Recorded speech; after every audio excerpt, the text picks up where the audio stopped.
Bonjour, vous regardez Tesla Geek. Depuis le début de l'été, je produis ma propre électricité solaire à la maison grâce à ma station Synology Play. Grâce à elle, par beau temps, je gomme sans problème mon talon de consommation de la journée et même un peu plus car je réinjecte régulièrement une partie de ma production non consommée dans le réseau. Ces électrons sont offerts à Enedis qui les facturera ensuite à mes voisins.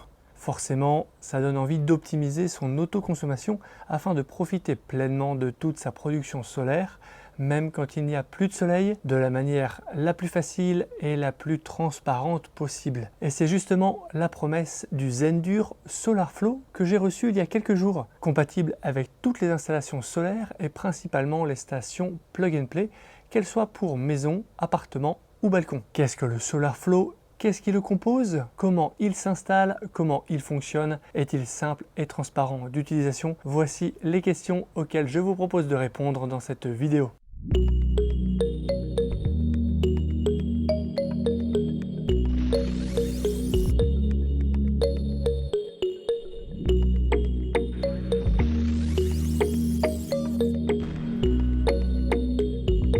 Comme je vous le disais en introduction, même en ayant bien dimensionné son installation solaire, il est souvent difficile de faire correspondre parfaitement sa consommation avec sa production et ainsi optimiser son autoconsommation. La production solaire suit une courbe très caractéristique en forme de cloche qui débute le matin et se termine le soir en corrélation directe avec la qualité de l'ensoleillement, l'orientation des panneaux, la position du soleil et la présence ou non de nuages. Voici une installation solaire classique équivalente à 2 stations Plug and Play du commerce. Elle est composée de 2 panneaux solaires de 405 watts chacun et d'un micro-onduleur à double entrée acceptant 2 x 400 watts. Par temps clair, sa puissance de production va évoluer dans la journée de 100 watts le matin jusqu'à 700 watts tout en haut en suivant la fameuse cloche dont je vous parlais plus tôt. La consommation, quant à elle, dépend principalement de 2 choses. Le talent de consommation, c'est-à-dire tous ces appareils qui fonctionnent en permanence dans la maison, qu'on soit présent ou absent, et de l'activité à la maison.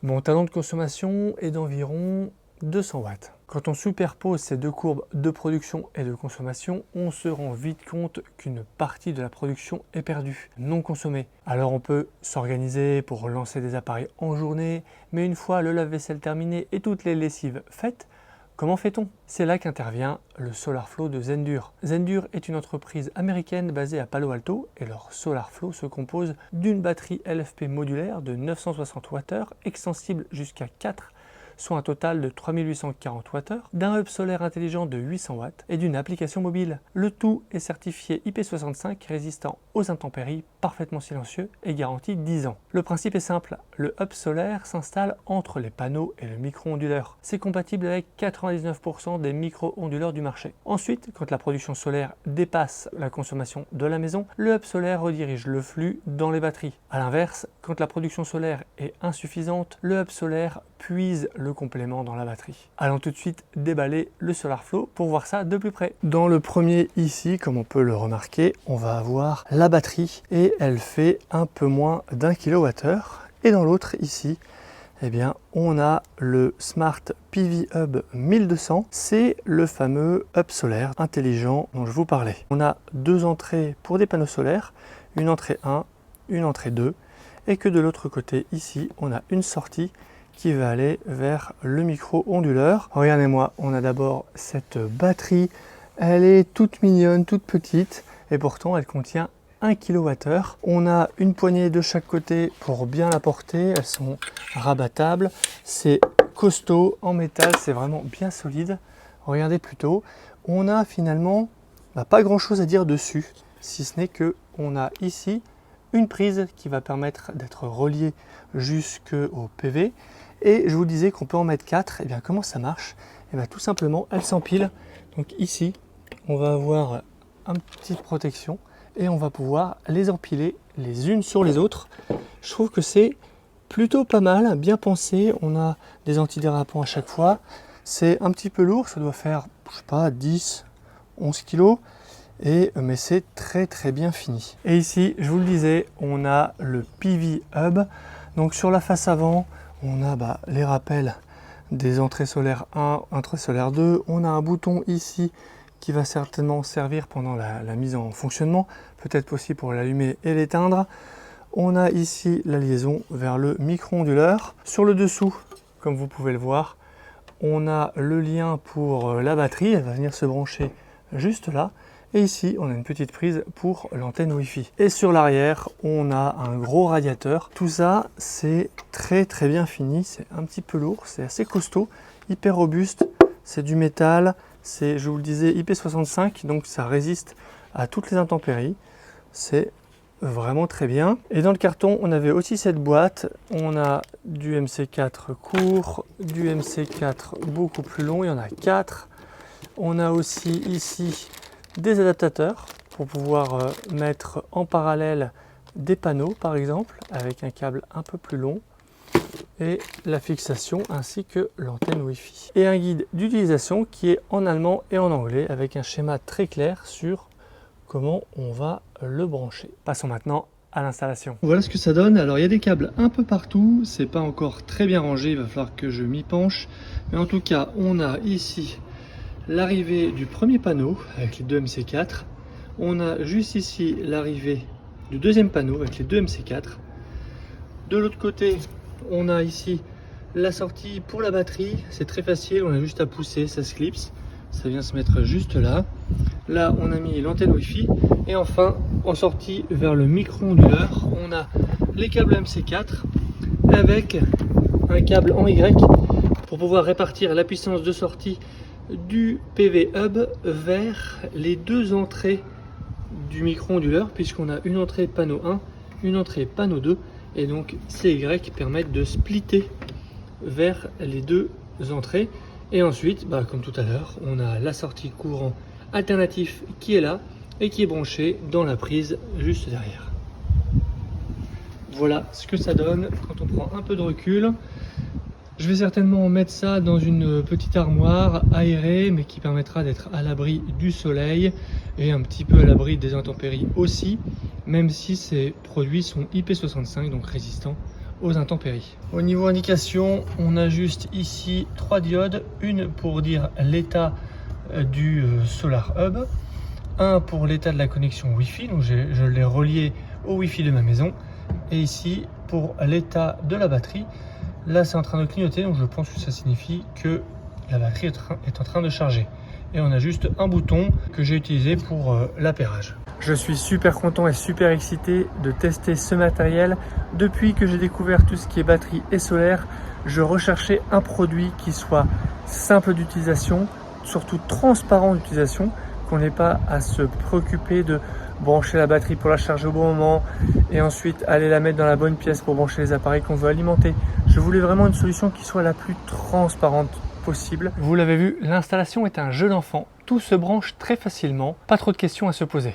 Le SolarFlow s'installe entre les panneaux et leur micro-onduleur pour intercepter la production solaire avant de la réinjecter intelligemment dans la maison. Ça fonctionne sur une installation classique comme celle que je vous ai montrée, mais aussi sur une installation solaire du commerce comme la Synology Play par exemple. On peut d'ailleurs en brancher deux. Pendant l'installation, ça m'a un peu perturbé de n'avoir que des diodes et pas d'écran sur le PV Hub pour vérifier le bon fonctionnement. Mais en fait, une fois que le matériel est installé, on n'a plus besoin d'y toucher. Le matériel se fait oublier, toute l'intelligence est dans l'application mobile, accessible depuis n'importe où grâce au Wi-Fi et à la connexion internet de la maison. Donc niveau paramétrage et utilisation, tout se passe depuis l'app mobile Zendur. Celle-ci est facile à prendre en main, on est bien guidé pendant l'installation. J'y ai trouvé 2-3 défauts. On a quelques traductions en français un peu approximatives qui nuisent à la bonne compréhension de certaines fonctions. On y reviendra. Sur la page d'accueil, l'état de la batterie ne s'actualise pas immédiatement, il faut parfois scroller pour forcer la mise à jour. Mais ça reste un détail.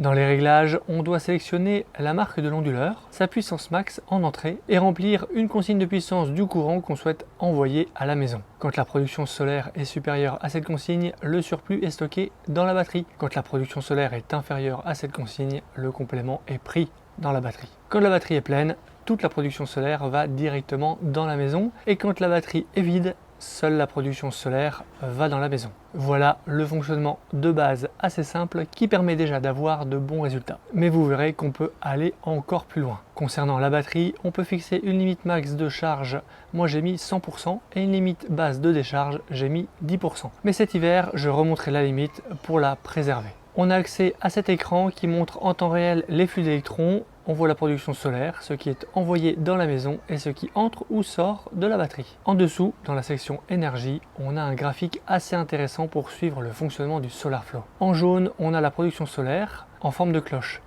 En bleu, ce qui est envoyé à la maison.